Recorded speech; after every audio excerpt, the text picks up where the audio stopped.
Bonjour à tous et à toutes. Raymond Poirier avec vous pour la prochaine heure. Alors, pour une troisième rencontre du 9e type, je vous rappelle, il s'agit d'une série réalisée en collaboration avec La Vie en BD sur CKRL 89.1 et le Festival Québec BD. Le concept fort simple, des longues entrevues, des discussions en profondeur avec des créateurs et des créatrices du milieu de la bande dessinée d'Amérique du Nord ou d'Europe, tout simplement.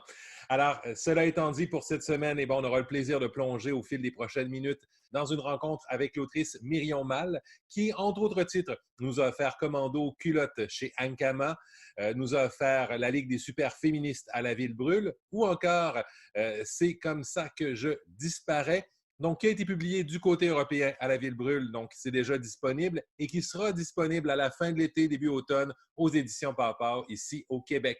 Alors, donc, une discussion avec Myrion Mal cette semaine. Alors, on est donc en compagnie de Myrion Mal. Myrion, bonjour. Bonjour. Alors, d'emblée, peut-être, j'ai envie de commencer au départ. J'ai l'impression que pour toi, l'idée d'écrire et la vocation d'écriture est venue assez jeune. De ce que j'ai compris, à 7 ans, 8 ans, tu t'amusais déjà à jouer à écrire des romans, si on peut dire. Oui, je pense comme beaucoup de gens, j'écrivais des nouvelles, puis des petits trucs. Est-ce que je tenais un journal intime? Non, j'ai essayé, mais j'y arrivais pas trop. Mais oui, non, j'ai toujours aimé écrire et dessiner. C'était pas du grand art, pardon, à cet âge-là, mais c'est sûr que c'est venu assez tôt.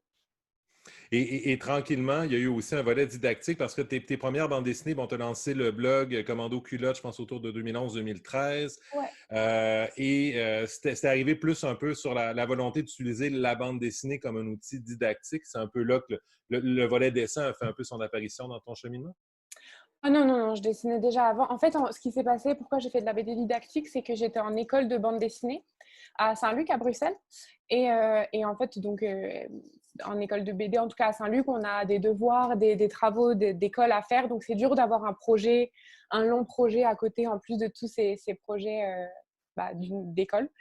Et puis, moi, j'étais très engagée déjà, j'étais très militante et j'avais beaucoup de discussions autour de questions féministes et notamment autour des films que je voyais, des séries, tout ça.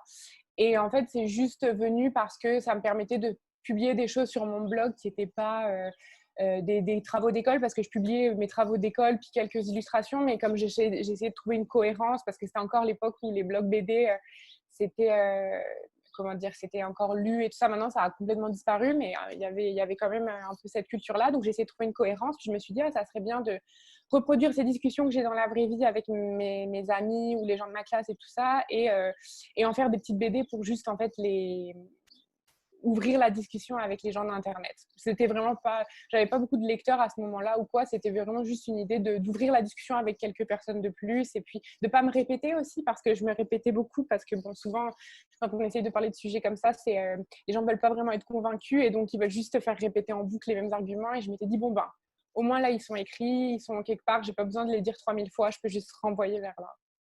Oui, puis en fait, d'utiliser un peu d'une certaine façon le film, la série pour amener des discussions peut-être un peu plus larges aussi. On va utiliser tel extrait pour parler de la culture du viol, on va utiliser tel autre extrait pour parler de tel type de violence, etc., etc. Donc, de créer un peu une dynamique entre le concept puis une illustration, dans le fond, du concept appliqué dans un contexte de culture populaire. Oui, par rapport à Oui, c'est sûr que la BD didactique, je sais pas, il y avait quelque chose qui était facile dans la bande dessinée. Ça a toujours été quelque chose qui était pratique pour moi pour m'exprimer, je dirais. Et puis là, il y avait l'idée, je pense, de synthétiser quand même, à la fois ce que moi je pensais, mais aussi les scènes de film. C'est facile dans une vignette ou deux, représenter, qu'est-ce qu'on veut faire, comment dire, plutôt souligner ce qu'on veut faire ressortir d'une scène de film ou de série, par exemple, je trouve, et je trouve toujours. Oui, effectivement. En fait, d'un côté, le dessin permet des fois de compléter aussi des illustrations complexes. Puis on le voit aussi dans d'autres ouvrages didactiques que vous avez faits.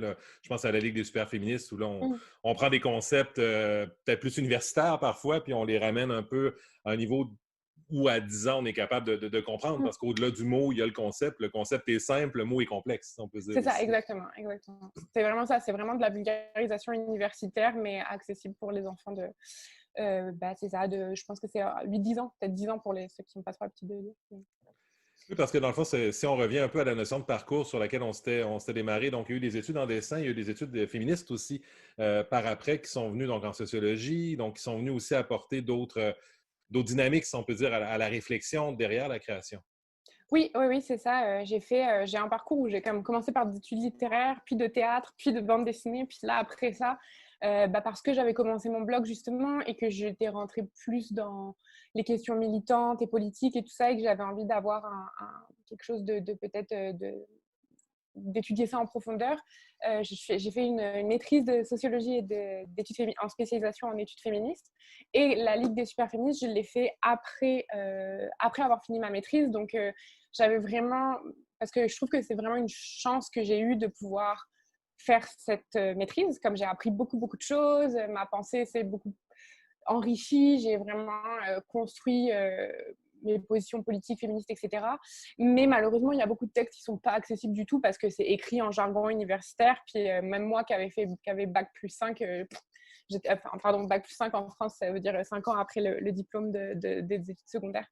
Euh, il y avait des textes, je me rappelle que je les jetais par terre parce que j'étais comme ah, c'est quoi ce langage incompréhensible. Et en fait, c'est pas si compliqué. Et surtout quand on veut parler de questions de sociologie, enfin des questions sociales plutôt, de justice sociale comme on peut dire, c'est sûr que c'est pas du tout ça va pas dans le sens de ce qu'on veut accomplir, de rendre ces textes-là hyper inaccessibles, même si je comprends aussi que quand on est au sein du milieu universitaire, les théoriciennes, elles doivent aussi avoir un certain langage parce que sinon elles ne sont pas respectées par le milieu. Bref, c'est comme tout un truc, mais moi j'avais vraiment envie de sortir ça et de vulgariser, en fait de faire juste de la vulgarisation. Et c'est ça, c'est qu'en fait toutes ces questions-là liées, ces questions sociales, on pense que c'est très compliqué, qu'il faut attendre d'être adulte pour bien comprendre, alors qu'en fait c'est très très simple. Et oui, l'intersectionnalité, c'est un mot compliqué, mais en soi, si on l'explique clairement, les enfants peuvent comprendre et c'est vraiment mieux qu'ils comprennent ça jeunes plutôt qu'ils construisent une pensée qui serait axée autour de eux, par exemple, et qui ne se rendent pas compte qu'il y a d'autres personnes aussi qu'il faut prendre en compte et qui doivent s'en rendre compte arriver à la vingtaine. C'est un peu dommage, ça, c'est du temps un peu perdu. Donc, voilà. Exact, d'acquérir, de s'approprier les concepts rapidement pour après ça pouvoir les appliquer ou parce que de toute façon, c'est au jeune âge qu'on façonne notre première vision du monde, notre premier portrait. Donc, c'est important d'avoir des outils et c'est important de prendre des outils du milieu universitaire, des termes qui sont précis, comme vous disiez, qui ont besoin d'être précis, mais de les ramener à un niveau où on est capable d'expliquer, de synthétiser le concept. Et j'imagine dans un contexte comme celui-là, la bande dessinée où on dit bon, on a un espace limité, il y a une dimension, il y a deux outils, il y a les mots, il y a le dessin, ben, c'est un bon outil, j'imagine, de vulgarisation, de synthétisme aussi pour bien enrober, expliquer ces concepts-là.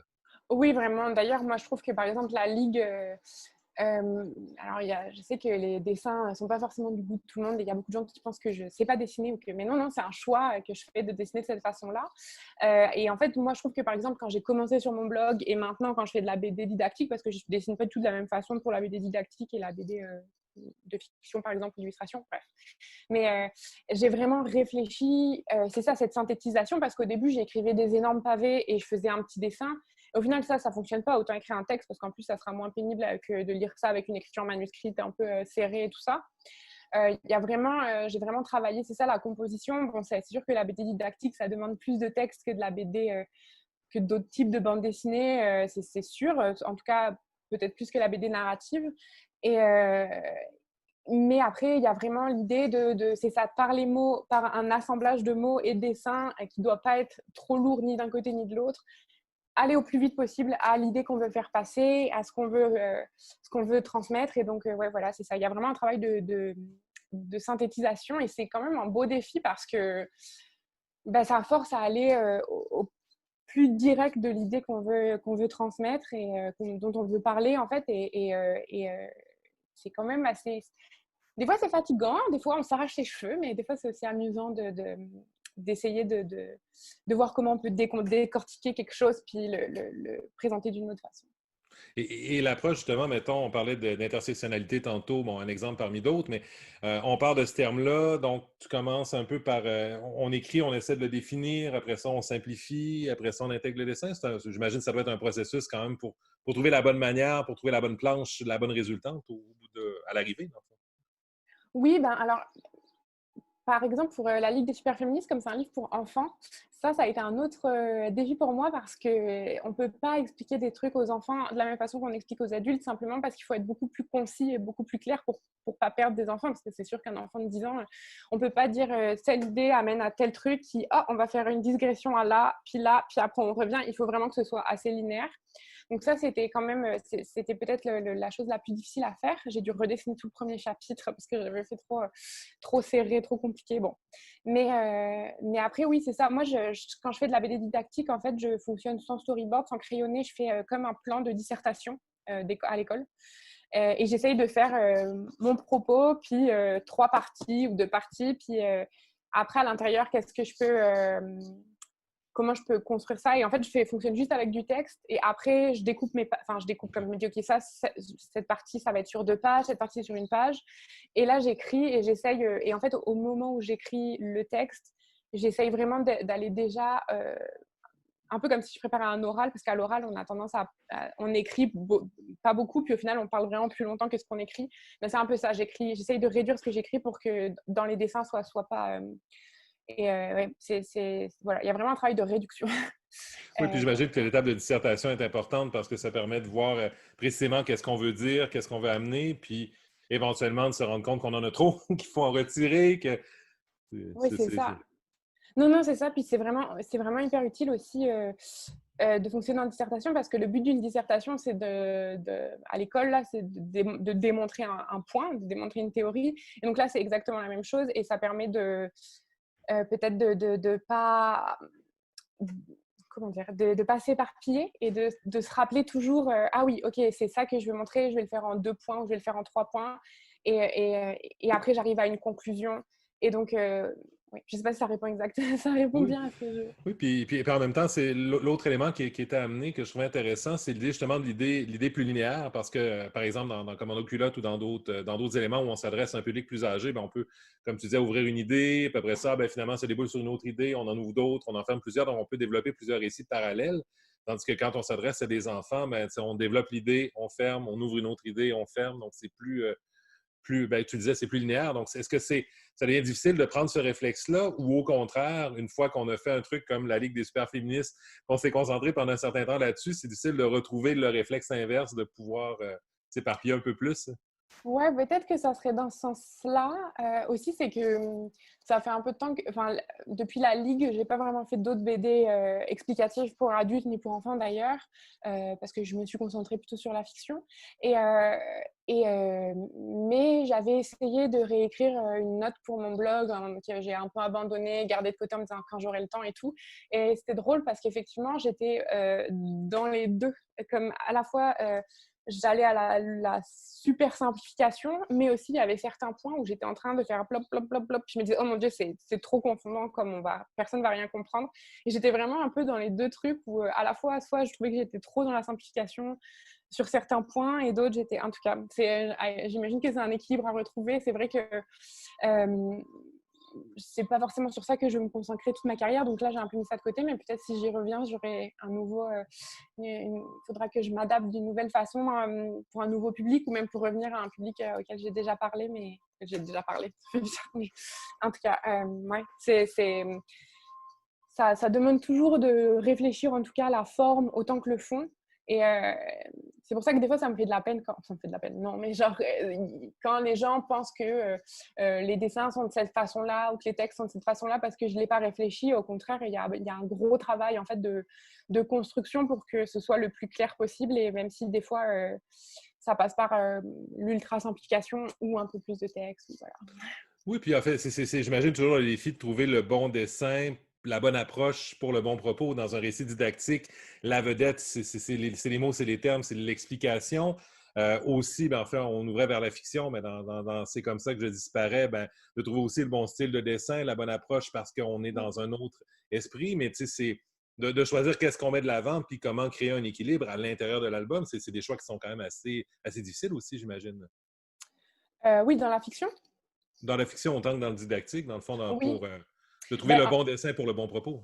ouais, ouais, ouais. Ben, moi, je pense que c'est une réalisation qui m'est venue quand j'étais en école de BD. J'ai lu le livre Daddy's Girl de David Reichler, qui est un livre très, très difficile. C'est pas du tout une BD fun, mais c'est un livre très important, je trouve, et qui parle de choses très difficiles. Et en fait, euh, le dessin de l'autrice est très différent de ce qu'elle fait en illustration, où c'est dans la BD, c'est très noir, très sombre, très serré. Et puis, ses illustrations, c'est des petits enfants tout colorés qui jouent et tout ça. Et en fait, ce dessin-là, on dirait de la gravure. J'avoue que je ne sais pas du tout si c'est de la gravure ou si c'est juste que ça y ressemble, mais c'est très étouffant. Et je me suis vraiment rendu compte, j'étais super jeune, j'avais genre 20 ou 21 ans, puis j'étais comme, ah, ok, oui, en fait, la forme doit vraiment être très, très réfléchie. Et voilà, et c'est vrai c'est quelque chose que je garde tout le temps à l'esprit et que j'essaye toujours d'aller vers une forme qui va... bon, j'ai pas du tout la prétention de faire une œuvre aussi bien que Daddy's Girl, hein, c'est pas du tout ce que je suis en train de dire, mais juste comme de vraiment euh, garder ça à l'esprit quand j'écris une histoire, en fait, que ça soit... C'est ça, genre... la BD didactique, c'est pas du tout de la même chose, c'est pas du tout les mêmes choses qu'il faut mettre en avant, le même pas forcément la même réaction chez la lectrice ou le lecteur, mais comme en tout cas les mêmes choses qu'on veut titiller. Alors que voilà, dans la fiction, bah, y a la composition, il y a comment le format, est-ce qu'on met des couleurs ou pas, machin, voilà, et il y a et, et c'est quelque chose que je trouve super intéressant à faire et à réfléchir. Je trouve que vraiment, c'est de pas juste chercher un certain esthétisme, qui moi je trouvais très important aussi, mais je veux dire pas d'aller vers la technique qu'on maîtrise le plus forcément, puis d'essayer de trouver celle qui va le mieux servir l'histoire ou le propos du livre. C'est vraiment quelque chose que j'aime dans la bande dessinée. Puis quitte à exercer, quitte à faire justement des travaux, des expérimentations pour essayer justement de trouver le bon ton. C'est comme ça que je disparais dans votre œuvre de fiction. On s'est orienté un peu plus vers, j'ai l'impression, une inspiration un peu shoujo manga. Ouais. Il a fallu se rendre là, j'imagine, ou voir pourquoi c'était justifié d'aller vers ce type d'approche visuelle-là. Mmh. Bah, oui, oui, en fait, moi, à la base, donc en BD, en fait, un truc qu'il faut savoir et qu'on apprend assez vite, c'est que c'est vraiment la couleur qui est appréciée. Comme il y a plein de gens que le noir et blanc, ça va les arrêter. Et donc, c'est sûr qu'on a forcément tendance, quand on veut écrire une histoire, à se dire, OK, je vais mettre de la couleur parce que forcément, ça va plus attirer l'œil et tout ça. Et là, je m'étais dit, OK, est-ce que c'est une histoire qui va fonctionner en couleur? J'avais un peu essayé parce que j'avais fait une petite histoire pour un autre livre avec de la couleur que je trouvais que c'était comme... Je ne suis pas la best en couleur, mais donc là, j'avais trouvé une façon de faire qui me plaisait. Et au final, ça ne marchait pas du tout parce que le noir et blanc servait vraiment l'espèce de lourdeur et de froideur. Ben, c'est pas, je pense pas que l'histoire est froide, mais comme quelque chose de très direct, disons, par rapport à ce que à l'histoire qui est racontée. Et je trouvais que ça c'était aussi joli, que ça servait bien. Et puis les shoujo, c'est parce que moi, c'est vraiment une grosse... c'est quelque chose que j'ai commencé à lire ça à 10 ans, pendant toute mon adolescence, j'en lisais, puis je trouvais ça trop beau, et c'est quelque chose qui m'a vraiment... Comme c'est les premiers dessins... Non, les premiers dessins que j'ai recopiés, c'était Pokémon, mais après ça, c'était beaucoup des shoujo et tout ça, et je voulais être mangaka quand j'étais petite, et bon, bref. Et il y a vraiment un travail des émotions dans les shoujo que je trouve folle. Genre, il y a vraiment, que ce soit dans l'humour ou au contraire dans ce qui est plus mélodramatique, il y a un travail sur les visages, les émotions, qui est à la fois hyper simple et en même temps hyper... comment dire, désolée, avec le confinement, on dirait que j'ai perdu mon vocabulaire. C'est un peu... C'est toujours bizarre de parler à quelqu'un d'autre maintenant. Mais en tout cas, oui, c'est quelque chose qui transmet beaucoup. Par exemple, c'est ça, les petits, les chibis, là, les petits dessins hyper simplifiés avec les yeux, les tout petits yeux, puis des grands rires. C'est super simple, mais on comprend que ça veut dire un rire. Moi, je suis hyper fan de Ayazawa, et dans Nana, je relisais les premiers tomes de Nana, puis j'étais comme, oh mon Dieu, le travail des visages et des émotions et de la tristesse dans un visage qui veut rester digne. Et j'étais comme, waouh. Donc, ouais, ça, il y avait vraiment, c'était à la fois aussi comme un hommage parce que c'est super important dans ma construction en tant que personne, puis qu'artiste, je pense, l'impact des shoujo, et aussi parce que c'était super utile pour l'histoire que je voulais raconter, vraiment travailler, avoir des visages très simples. Parce que par exemple, le visage de Clara, mon héroïne, plein de fois, je me suis demandé s'il n'était pas trop simple parce qu'au final, c'est elle qui a le visage le plus simple de tous les personnages. C'est vraiment un visage rond avec des petits yeux, un petit nez, une petite bouche, mais plutôt des grands yeux, bref, on s'en fiche. Mais alors que les autres, ils ont plus comme, c'est ça, un visage plus angulé, des lèvres plus ourlées, comme des choses comme ça. Et je me disais, oh mon Dieu, est-ce qu'elle est trop simple? Et en fait, non, parce que ça permet d'avoir une sorte de toile assez neutre pour justement travailler euh, les émotions. Voilà. Oui, ben ça devient beaucoup l'élément qui ressort. Tu sais, quand on voit les personnages, c'est un peu le premier élément qu'on remarque et ça m'apparaît nécessaire dans un livre qui, justement, traite des émotions, traite de l'intériorité, traite de la dépression. On a besoin d'avoir ce miroir-là et on a besoin du dessin, du visuel. J'ai l'impression que ce récit-là, rendu à l'écrit sans visuel, on perdrait aussi beaucoup cette dimension-là. Et en même temps, pas trop de complexité pour garder le focus, dans le fond. Mm. Oui, non, c'est sûr. J'avoue que je saurais pas comment écrire un roman. J'ai vraiment besoin des images pour servir ce que je veux raconter. C'est vraiment, il y a vraiment quelque chose dans le travail de l'image qui me plaît et qui me facilite beaucoup la tâche. Parce que j'aime ça raconter des histoires, c'est vraiment ça que j'aime à la base. Et, euh, et c'est sûr qu'avec le dessin, c'est quelque chose de beaucoup plus simple pour moi et d'agréable peut-être. Et je trouve que oui, j'ai vraiment essayé de travailler, de travailler ça, genre de travailler le dessin et de travailler les émotions à travers le visage et aussi les gestes, les corps. Voilà, je sais que des fois c'est pas très réaliste comme les proportions ou la perspective, mais c'est pas forcément ça que je veux. C'était plus un réalisme des émotions. C'est vraiment Oui, prétentieux de dire ça, un certain réalisme des émotions. Mais ça se non, plug bien ouais. dans une entrevue, en tout cas. Oui, hein, c'est. Et en même temps, côté dynamique, si on est un peu, restons un peu sur justement, c'est comme ça que je disparais. Parce que dans le fond, d'un côté, donc, il y a cet aspect, l'émotion qui est omniprésente, qui est en fait, qui est un peu exploré évidemment autour de tout ça, mais dans un contexte aussi d'un récit. À la limite, en fait, puis des comparatifs qui ressortaient beaucoup, c'était avec, exemple, des films d'Éric Rohmer ou des trucs d'Agnès Varda. Donc, beaucoup dialogué, côté humain, des échanges. Et c'est un peu à travers ces échanges-là qu'on construit l'intrigue ou qu'on construit les personnages et qu'on découvre un peu tranquillement, qu'on creuse Mm. autour de ces personnages-là. Oui, ben, c'est ça. Moi, j'aime vraiment. Ben, j'aime vraiment le cinéma, comme beaucoup de gens, je pense. C'est pas que... Mais genre, il y a quelque chose ben là, c'est Varda et Romer. C'est vrai que c'est mes deux préférés. Bon, il y en a d'autres, mais j'aime ça, les films de gens qui parlent. Et quelque chose que j'aime dans les films de Romer notamment, dans pas mal de films de Varda, il y a quand même une voix off, même si je trouve qu'elle le fait d'une façon super bien. Mais il y avait un truc que j'avais remarqué dans les films de Romer, c'est qu'il mettait très rarement de la voix off et souvent, en fait, on sait juste les choses par ce qu'on voit, en fait. On n'a pas d'informations en plus. Et là, c'était vraiment de cette façon-là, j'avais envie de construire mon récit, c'est-à-dire, je voulais pas qu'on ait de pensée, je voulais pas qu'il y ait de voix off, je voulais juste qu'on ait des choses parlées ou des choses qu'elle voit, par exemple quand elle est toute seule chez elle et qu'elle regarde son téléphone et tout ça. Mais je voulais vraiment travailler l'intériorité par les relations aux autres, en fait, ou l'absence de relations aux autres, même si je pense qu'il y a peu de moments où elle est vraiment sans personne autour. Mais c'est ça. Et puis, bon, j'ai vraiment un truc que moi, j'adore, les dialogues. Je pense que c'est quelque chose que j'ai beaucoup travaillé ça parce que c'est quelque chose qui m'a très vite plu. Euh, et, euh, et donc, et en plus, bon, moi, quand je regarde des films et tout ça, ou que je lis des BD et des livres, n'importe quoi, enfin, bref, c'est toujours un truc que je vais remarquer. J'aime vraiment ça, les dialogues bien écrits, et je trouve que ça donne beaucoup d'indices. C'est pas juste ce qui est dit qui donne des indices, c'est aussi la façon dont c'est dit, les tournures de phrases. Et j'avais vraiment envie de travailler avec ça. Donc, ça, c'était la partie fun.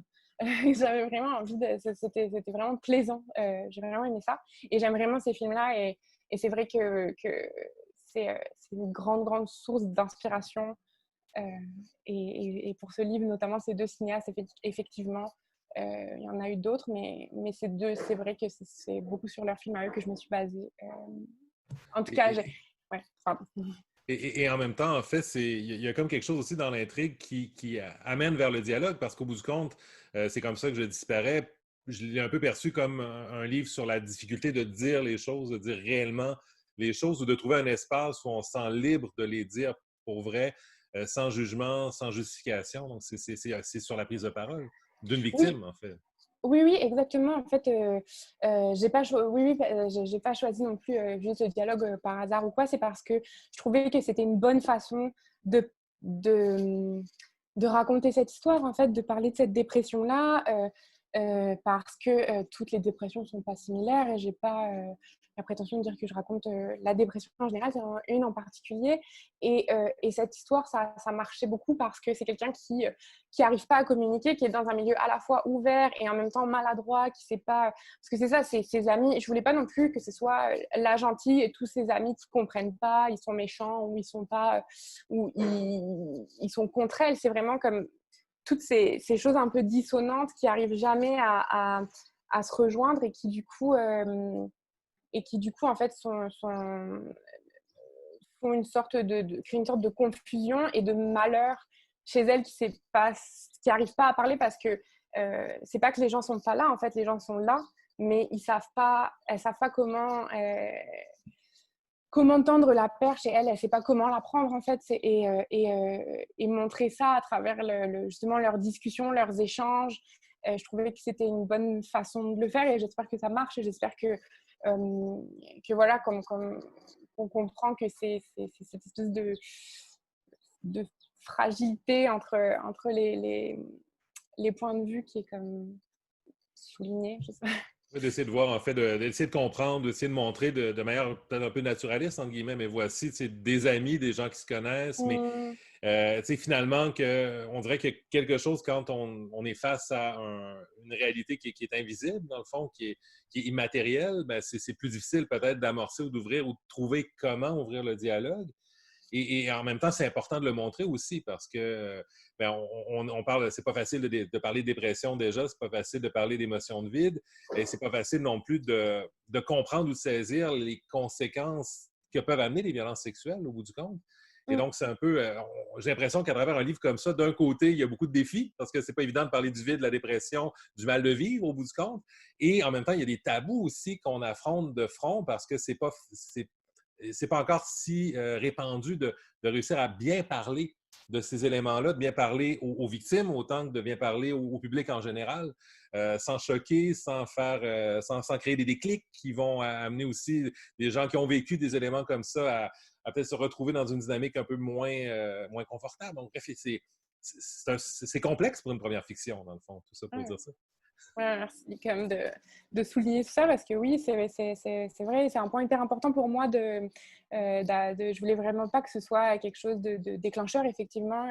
Moi, j'aime pas du tout ça, les œuvres qui montrent pour choquer, notamment, voilà, par exemple, si on prend l'exemple des violences sexuelles, je trouve que c'est très, très rare les fois où c'est montré graphiquement, où c'est, quand je dis graphiquement, enfin, pas forcément graphiquement dans le sens que c'est exagéré, mais qu'il y a vraiment une représentation de ces actes-là, de ces violences. Je trouve que c'est très rarement pour les victimes, c'est souvent pour choquer les personnes qui ne le sont pas, et c'est pas fait pour choquer dans le sens pour qu'on il y a beaucoup comme c'est pas fait pour qu'on soit du côté des victimes, c'est vraiment pour qu'on soit genre sauf que moi ce qui m'intéressait là c'était parce que je voulais parler de ça, je voulais pas en parler en excluant les personnes concernées et je voulais pas que ce soit quelque chose de pénible à lire. C'était vraiment pas ça que je voulais ça, c'est ça aussi, c'est que c'est un sujet très lourd et je vais pas faire comme si c'était voilà, c'est pas très grave et tout ça. Je voulais vraiment montrer la lourdeur de ce sujet-là, même si je voulais pas aller justement jusqu'à la conséquence. Je voulais montrer la lourdeur et les difficultés de la dépression, même quand elle mène pas au suicide ou à des conséquences beaucoup plus graves, comme par exemple l'internement. Voilà. Je voulais vraiment montrer la difficulté quotidienne d'une dépression basique. Je sais pas trop comment expliquer ça, mais parce que justement, ça, souvent, il y a comme soit c'est pas grave, soit c'est la mort. Il n'y a pas d'entre-deux. Et en fait, c'est grave tout le temps. Et, et en faisant ça, je voulais pas non plus que ce soit un guide pour les personnes. En fait, je l'ai vraiment fait à la base pour les. J'ai pas fait à la base pour les personnes ayant vécu ça ou qui connaissent quelqu'un qui a vécu ça, mais c'est vraiment ce public-là que j'ai gardé en tête en me disant je veux pas que ce soit une expérience de lecture pénible et je veux pas que ce soit douloureux. Au contraire, j'aimerais que ce soit plutôt comme quelque chose comme, comme de la compréhension. Je sais pas trop comment. Oui, une logique de partage, à la limite Ouais, d'un c'est moment ça. partagé, de dire, ben, tu sais, dans le fond, tu as vécu ça, d'autres l'ont vécu aussi, on n'est pas seul, dans le fond. C'est ça, oui. Pour parler de peut-être, oui, quelque chose sur la solitude, sur le partage. Je suis pas très bonne à parler des émotions, au final. Mais... Ben, en fait, c'est dans le fond, ben, peut-être d'emblée, justement, pour se lancer dans un sujet comme ça, est-ce qu'il y a un travail de recherche, des entrevues, justement, pour essayer de réussir à comprendre un peu ou à s'approprier ou à réussir à rendre narrativement cette réalité-là, ce parcours-là, cette douleur-là, dans le fond? Ben, je pense que la plupart des femmes savent ce que c'est. Je pense que la plupart des gens aussi, il y a beaucoup plus de personnes qui ont vécu de la dépression que ce qu'on pense. Donc moi, c'est vrai que c'est beaucoup avec des discussions, avec mon entourage, j'essaye de représenter ce que je vois et travailler aussi avec mes émotions, les émotions autour de moi. Puis c'est ça, j'ai vraiment. C'était aussi quelque chose d'assez. J'ai pas envie de dire naturel, mais je pense que j'avais tellement envie d'écrire une histoire depuis tellement de temps, une histoire longue. Ça faisait très longtemps que je voulais faire de la fiction, très longtemps que je voulais faire une longue fiction. J'avais fait des fanzines pour Exposine et tout ça. Et, mais que là, en fait, d'ailleurs, c'est un fanzine pour Exposine à la base. Et j'ai vu que j'avais d'autres choses à raconter. Et je pense que ça a été très. J'ai pas vraiment beaucoup. Je pense que j'avais tellement envie de raconter une histoire que j'ai vraiment pris toutes les choses autour de moi qui me semblaient être bien et il y a eu un travail de construction de l'histoire qui, je pense que j'avais emmagasiné des choses depuis longtemps et qui ont permis que c'est ça, j'ai pas... Et puis quand on arrive avec les 30 premières pages, finalement, on se rend compte que non, finalement, on va poursuivre, on a de quoi à dire C'est autour de ça, ça, puis on veut pousser plus loin le moment qu'on va partager comme lecteur ou qu'on va faire partager au lecteur avec ces personnages-là, puis avec une réalité. Puis dans un contexte où, en plus, c'est souvent les conséquences psychologiques, dans le fond, des violences sexuelles, on peut peut-être, enfin, on a peut-être tendance à les oublier plus facilement parce que c'est pas visible. Donc, de réussir à nous ramener ou à nous rappeler, si on a besoin de se faire rappeler aussi que c'est quelque chose qui existe. C'est un parcours réel et c'est un parcours trop fréquent encore aussi, malheureusement. ah oui, moi je pense que même les chiffres officiels sur ça sont vraiment vus à la baisse parce que c'est quand on regarde autour de nous, c'est pas ça, c'est pas, je pense, une femme sur 10 que c'est. Je pense que c'est beaucoup plus que ça, malheureusement. Ouais. Mais puis, il y a vraiment l'idée voilà, de la victime parfaite où soit tu dois t'enfuir. Enfin, il y a tellement, en fait, il y a des choses tellement en opposition comme soit c'est vraiment pas grave et on s'en fiche, soit au contraire, tu dois être la victime détruite et qui ne peut rien faire d'autre parce que si jamais tu continues à fonctionner, au final, non, alors ça veut dire que c'est pas vrai. En tout cas, et on oublie toutes les choses. C'est ça, il y a aussi le fait qu'on pense que c'est montré comme l'acte lui-même, mais en fait, ça a des répercussions pour toujours. Enfin, pas pour toujours, peut-être pas, j'espère pas, mais comme ça a des répercussions sur le long terme. Et, euh, et j'avais vraiment envie de montrer ça. J'avais vraiment envie de montrer. Parce que moi, je pense que c'est très important de. Peut-être que c'est ma casquette de sociologue ou peut-être que juste c'est celle de femme et de militante, mais je pense qu'il y a quelque chose de très important à montrer l'impact matériel des dynamiques sociales dans les œuvres qu'on raconte. Je pense que rien n'est acontextuel, je pense que rien existe détaché En tout cas, si je dis pas si j'avais inventé un univers ou quoi, mais là, ça se passe dans notre société. Donc, c'est sûr que la dépression d'une femme, ça va pas être... ça va être différent de celle d'un homme et ça va pas être la même chose et d'une femme précaire que d'une femme qui en tout cas. Et là j'avais vraiment envie de montrer ça, voilà l'impact à la fois par exemple le coût du système de santé mentale, voilà une psychologue, c'est très, très cher, hein, c'est Oui, 120 $. dans un contexte où elle aurait eu une jambe cassée, elle aurait eu des soins couverts, mais Exact. là, on est dans un contexte autre et subitement, ça devient un blocage. Et subitement, on comprend que même pour elle, pour cette démarche de guérison, ça devient un blocage qui amplifie le problème, d'une certaine C'est ça, façon. c'est un blocage concret et en plus d'argent. Puis en plus, il y a l'idée que c'est pas, enfin, que comme c'est quelque chose. C'est ça, pourquoi ça, c'est à elle de payer pour quelque chose qu'elle a subi. Comme il y a toutes ces choses-là que j'avais envie de montrer dans le processus, pas de guérison, parce que c'est pas un livre qui parle de guérison du tout. Il y a des gens qui disent, oh, la fin, nanana, c'est un on dirait qu'il y a c'est un happy end, alors que pour moi, c'est pas ça. C'est vraiment peut-être un peu de l'espoir, mais c'est pas. Je j'ai pas du tout. Je voulais, comme je sais que c'est pas aussi simple que oh, ça sort et maintenant on est En guéri. fait, dire, c'est pas guérir. Oui, c'est ça exactement. Et donc j'avais pas du tout. C'était pas ça que. Mais même dans le chemin vers cette guérison-là, que c'est compliqué en fait, et que c'est pas juste une question de volonté, qu'il y a des choses, à la fois des choses matérielles, mais aussi des choses psychologiques en plus de ça qui peuvent bloquer. Enfin, c'est tellement un nœud compliqué et j'ai essayé peut-être de prendre un petit bout puis de dérouler, mais il reste quand même beaucoup malheureusement. Oui, puis le livre, en fait, lui-même est un peu en deux sections. J'ai l'impression qu'on a vraiment une première partie où on voit Clara, donc le personnage central, s'enfoncer tranquillement dans cette dépression-là, incapable justement soit de profiter des perches tendues, soit que les perches ne conviennent pas à l'instant pour X raisons. Et à un moment donné, après ça, on la retrouve et elle est au fond.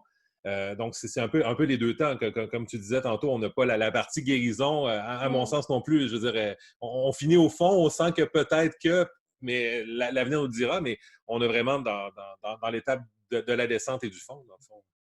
Oui, mais c'est ça, mais exactement. En fait, c'est ça, c'est vraiment construit en deux parties, donc je suis contente. Oui, la première partie, c'était l'enfoncement, exactement, l'enfoncement progressif. Et la deuxième partie, c'est bien installé au fond, quoi. C'est un peu. Et, euh, et voilà, et ça aurait été trop compliqué de. Enfin, trop compliqué. Je pense qu'on ne peut pas, en 200 pages, montrer comme tout un processus du début à la fin, parce que malheureusement, c'est pas aussi simple que ça.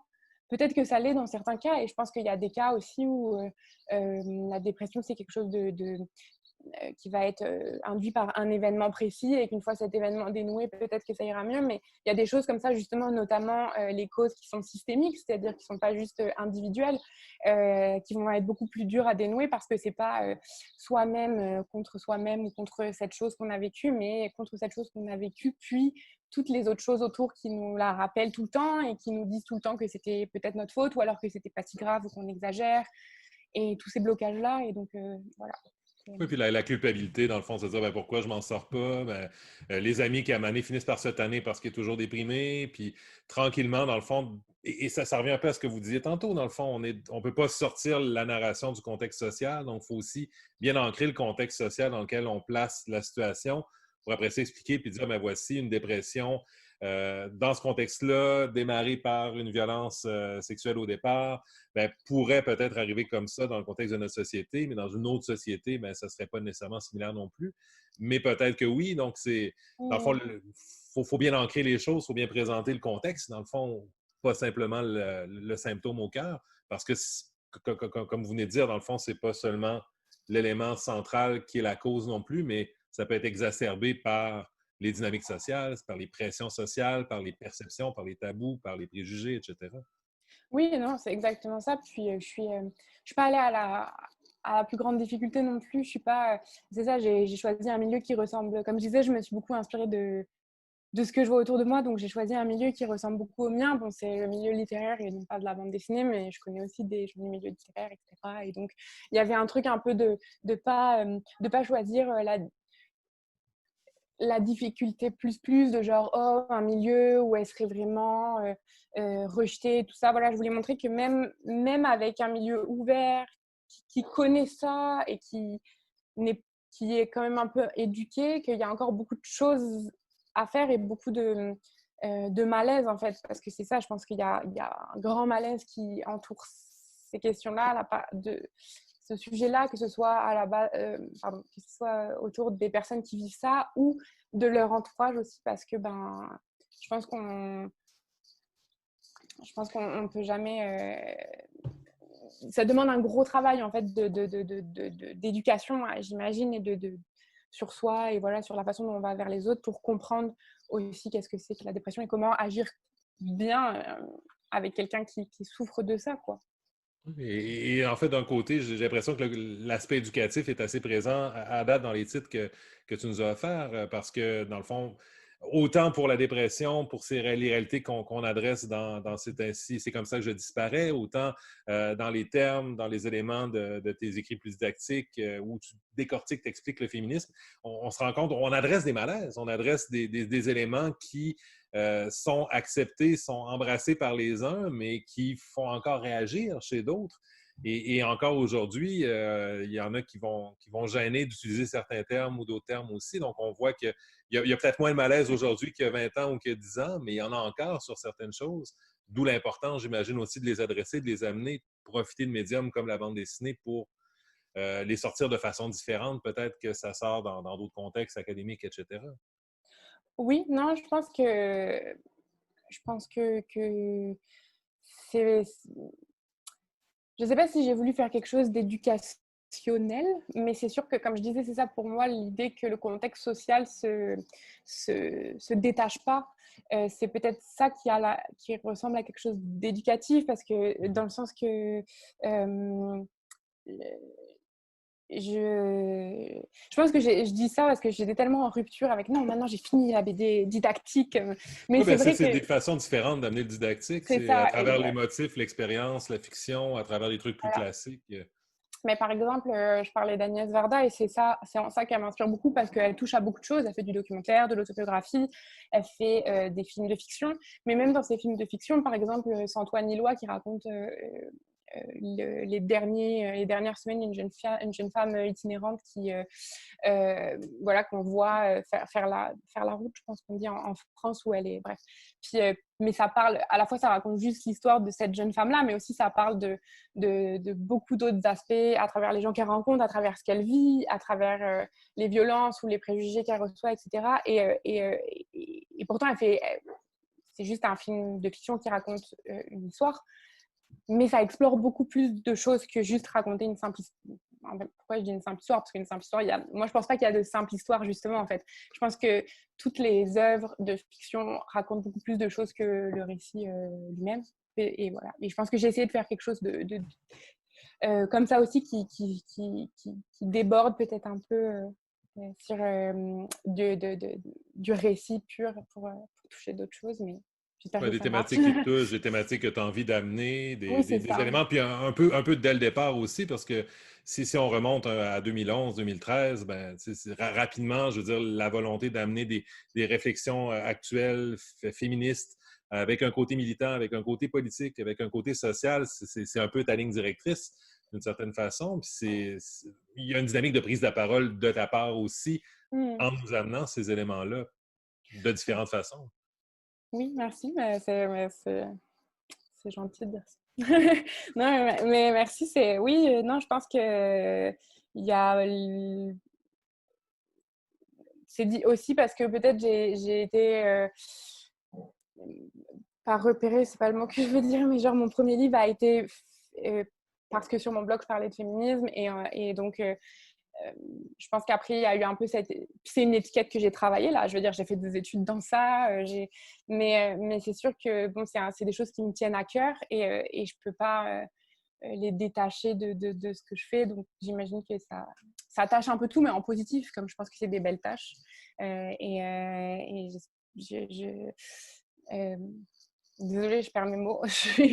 Mais non, c'est sûr que c'est quelque chose qui est au cœur de mon travail. Et puis, j'ai pas du tout autant je voulais me détacher de la BD didactique simplement parce que moi, j'avais envie de raconter des histoires à la base. C'était toujours la fiction qui m'avait le plus tenté. Et puis aussi parce que c'est facile quand on fait juste de la BD féministe de ne pas être vue comme une vraie... de la BD féministe, pardon. De la BD didactique, de ne pas être vue comme une Ouais. vraie autrice.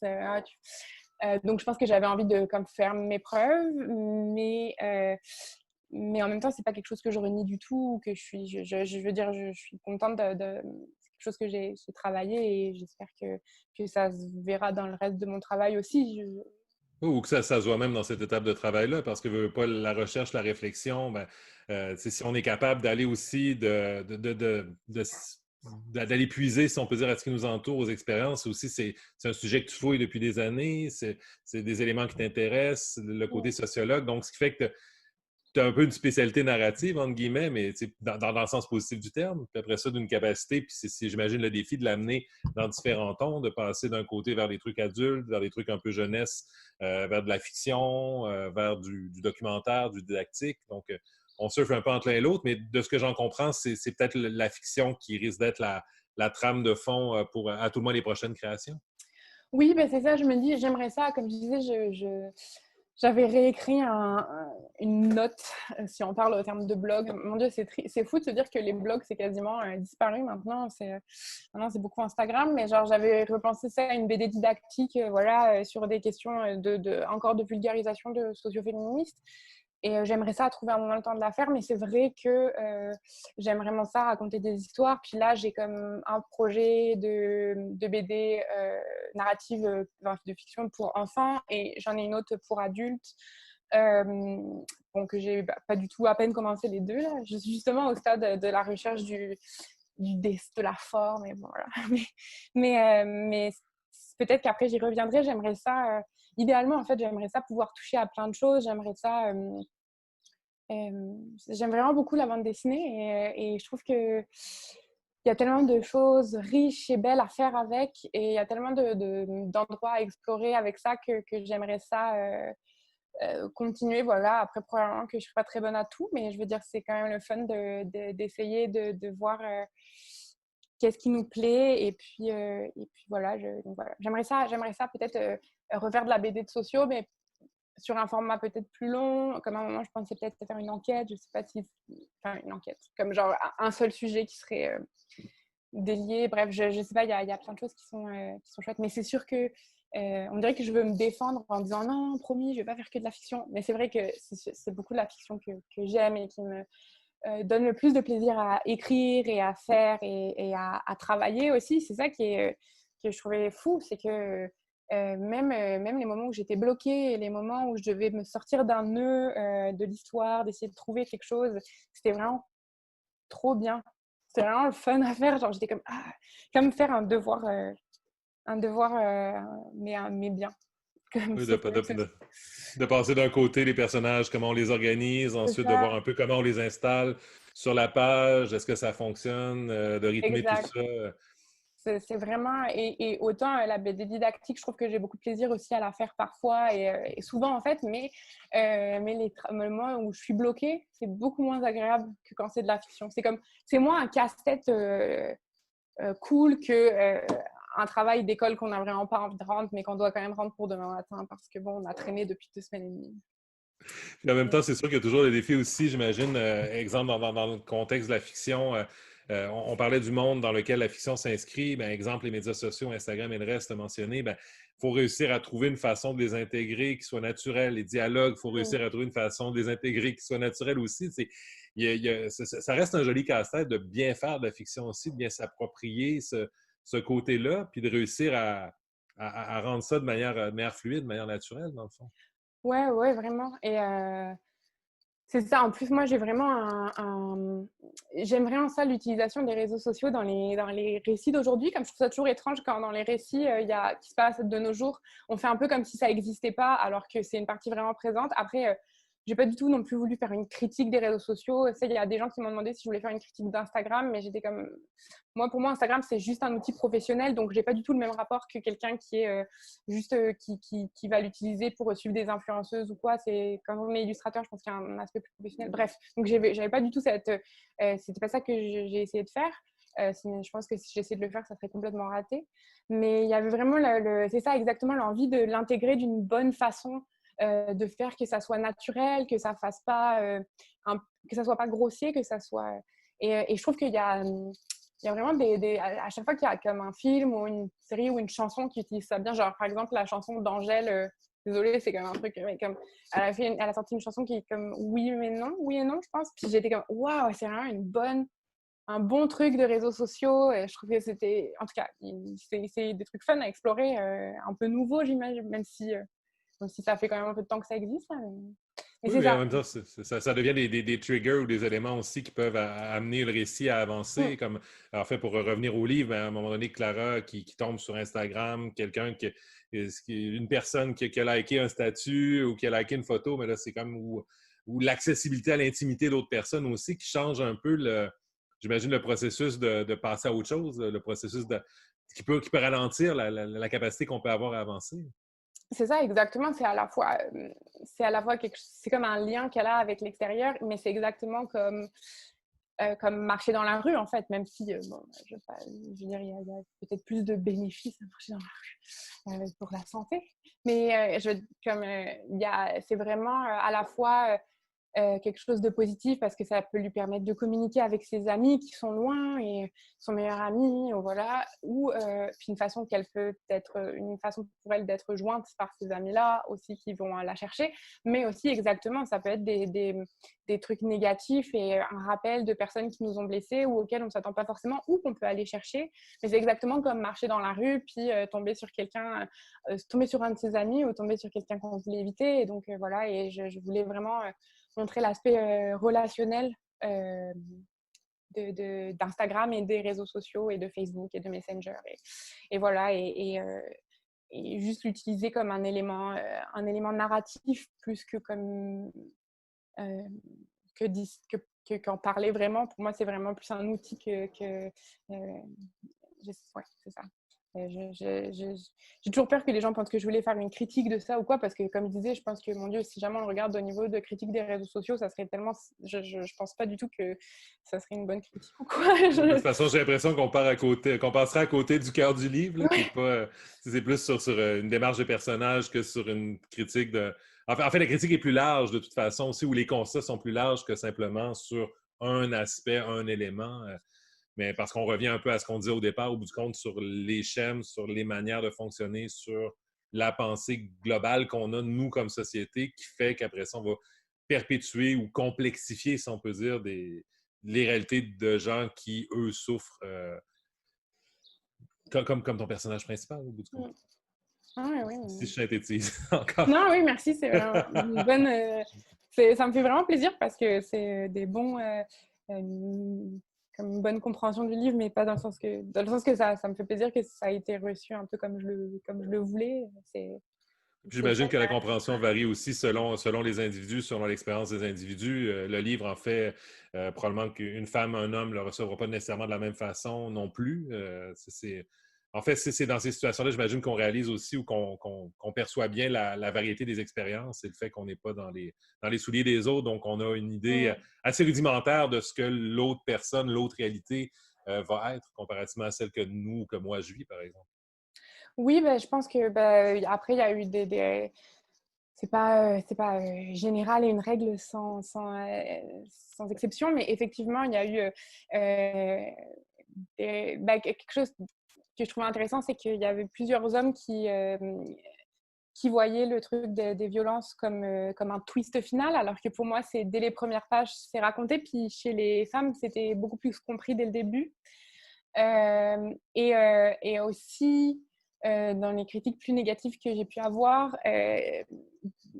comme il y a eu plusieurs critiques masculins qui ont dit que ça manquait de rebondissement. Et ça m'a beaucoup surpris parce que je veux dire, je suis très ouverte à des critiques négatives et je suis pas en train de dire ça du tout là, mais je veux dire, je trouve ça étonnant qu'un livre sur la dépression, on critique le manque de rebondissement parce que c'est un peu difficile de faire des péripéties quand on parle de... voilà, je pense qu'il y a quand même une ou deux critiques femmes qui ont dit la même chose là, mais c'est vrai qu'il y a plusieurs... c'est quelque chose qui est revenu et j'étais assez étonnée en fait de ça. Et quelqu'un qui m'a dit que c'était dommage qu'il n'y ait pas de confrontation aussi et j'étais comme bah, c'est juste que je pense que c'est pas l'histoire que j'ai voulu raconter non plus. Je voulais faire quelque chose d'assez réaliste et de naturaliste, ça. mais non, ça m'a fait... je dirais que c'est la critique qui m'a le plus surprise parce que effectivement, je ne sais pas trop comment j'aurais pu faire plus de péripéties. c'est bon. Et je rappelle, dans le fond, l'ouvrage dont on parlait de manière plus détaillée, c'est comme ça que je disparais. Donc, c'est déjà disponible du côté européen chez La Ville Oui, Brûle. Au Québec, donc, ça va être disponible fin d'été, début d'automne du côté des éditions Pau Pau. oui, On a c'est ça. mentionné aussi la Ligue des super féministes du côté de La Ville Brûle également. Et avant ça, Commando Culotte chez Ankama. Myriam Mal, en terminant, peut-être quelques petites questions rapides et brèves. On les garde un peu en pétarade à la fin des entrevues. La première BD que tu as lue, ce serait quoi? Alors, je pense que la première BD que j'ai lue, c'était des Tom Tom et Nana. Je ne me rappelle pas exactement quel tome, mais je suis toujours très fan de Tom Tom et Nana. C'est une série dessinée par Bernadette Després et Evelyne Reberg, je pense, au scénario, mais je me demande si Bernadette Després n'a pas fait des fois du scénario. Bref, en tout cas, mais les dessins de Bernadette Després sont vraiment trop bien et ça m'a beaucoup marqué dans la façon qu'elle a de dessiner les mains, notamment. Et c'est super bien, Tom Tom et Nana. Je conseille à tout le monde. C'est pour enfants, mais c'est un délice même quand on est adulte. La BD que tu as le plus lue et relue? Alors ça, je pense que c'est Gals de Miona Fuji, qui est un shoujo manga que j'avais. En fait, c'est quand j'étais petite avec mes meilleurs amis, on achetait souvent un tome sur deux des séries de manga qu'on lisait parce que bon, on avait genre 10 ans et donc nos parents ils nous achetaient un manga par mois. C'est 5 €, c'était quand même un investissement. Et cette série-là, je me rappelle que j'ai fini par échanger tous les tomes qui me manquaient avec mes amis parce que je l'aimais trop. Et c'était trop drôle. Et c'est vraiment hyper drôle et très le fun. Et j'avais vraiment envie de ressembler à l'héroïne qui fait que se battre tout le temps euh, et qui est vraiment trop cool. Et bref. Et donc voilà, et je pense que je l'ai relu plein de fois. Et d'ailleurs, je l'ai relu l'été passé. Et peut-être que je vais le relire cet été. Quand j'ai déménagé à Montréal, une des premières choses que j'ai fait, c'est racheter l'intégrale sur Kijiji. Car c'est vraiment super bien. La BD qui t'a le plus marqué, soit personnellement, soit professionnellement, je te laisse le choix. Ben, je pense que c'est les deux. Je ne sais pas si c'est toujours difficile de dire la BD qui m'a le plus marqué, mais il y a vraiment, il y a eu un avant et après journal de Julie Delporte, euh, très important pour moi parce que je pense que à la fois ça a résonné avec beaucoup de choses, beaucoup d'émotions et ça a vraiment changé ma façon de penser la bande dessinée, de décrire la bande dessinée. Je pense que peut-être l'aspect autobiographique, mais pas seulement, juste la narration, la façon d'écrire. Ça a vraiment, je pense vraiment que c'est une des œuvres qui m'a le plus marquée dans les deux aspects. Vraiment, je suis trop contente que ça. S'il n'y avait pas eu le Covid, on aurait eu mon livre devait sortir en même temps que la réédition là, de journal. Donc, c'était la gloire infinie pour moi de pouvoir partager ça avec Julie. Mais non, mais ouais, c'est vraiment, je suis trop contente qu'il ressorte chez Papa parce que c'est vraiment un livre précieux. La dernière BD que tu as lue? La dernière BD que j'ai lue, alors j'ai oublié la dernière que j'ai lue, même si je pense que c'était Cécile ou les objets cassés de Elodie Chanta. Excellente BD pour enfants, adorable, très très drôle, beaucoup d'émotions, beaucoup de c'est ça, c'est une BD jeunesse, mais c'est tellement riche et l'histoire est super bien et c'est pas du tout, l'histoire ne prime pas sur les personnages et les personnages ne priment pas sur l'histoire, les deux sont construits de la même façon. Et sinon, là, j'ai relu pas mal de BD et la dernière que j'ai relue, c'est Laura Dean Keeps Breaking Up With Me de Mariko Tamaki et Rosemary Valero O'Connell, désolée pour mon accent anglais. Très mignonne histoire de tristesse amoureuse adolescente, donc voilà.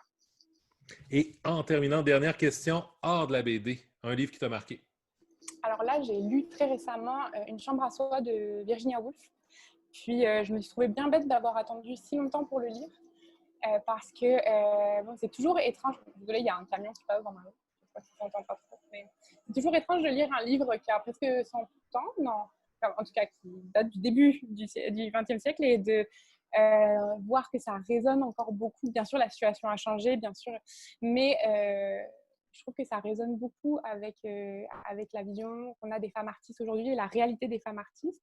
Et il y a quelque chose de super intéressant aussi de parler du génie artistique d'un point de vue matériel, du fait que c'est beaucoup plus difficile de créer quand on n'a pas d'indépendance financière ou qu'on doit s'occuper de quelqu'un d'autre. Enfin, voilà. Et j'ai vraiment beaucoup aimé ça et j'ai trouvé ça très drôle aussi. Je ne m'attendais pas à ce que ce soit drôle et en fait, ça l'était beaucoup. Alors C'est ben des petites voilà, blagues. Myriam Mal, merci beaucoup. Merci beaucoup aussi. Et puis, désolée si j'ai balbutié ou comme machin ou quoi. C'est voilà, en plus, c'est la canicule aujourd'hui. Alors, j'espère que c'était quand Effectivement. même clair. Mais merci. Merci beaucoup. Eh bien voilà, c'est ainsi que se termine cette troisième rencontre du 9e type.